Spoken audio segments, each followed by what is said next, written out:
ప్రజలను ఏలుతుంది కలవరం.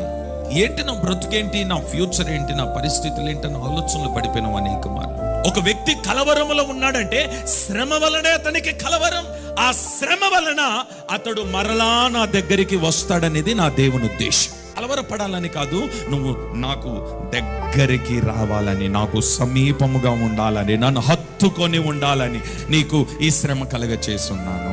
శ్రమ నీ మేలు కొరకే, నీ పరిస్థితులు మార్చడానికి, నీ నడకను మార్చడానికి, నీ బుద్ధిని మార్చడానికి, నీకున్న గర్వాన్ని అణచడానికి, చూపును మార్చడానికి. కలవరపడడం కాస్త పక్కన పెట్టి అసలు నాలో ఏంటి పొరపాటు, అసలు నేను దేవునికి విరోధమైన పనులు ఏం చేస్తున్నాను, నా మాటల్లో ఏమైనా తేడా వచ్చిందా, చూపులో, నడకలో, ప్రవర్తనలో, నా ప్రార్థన ఏమైనా తక్కువైందా, నా విశ్వాస జీవితం ఏమైనా తక్కువైందా, వాక్యము ధ్యానించట్లేదా, మందిరానికి ఏమైనా దూరమైననా, సన్నిధికి ఏమైనా దూరమైననా, పరిచర్యకి ఏమైనా దూరమైననా, ఎందుకు ఆలోచన చేయి.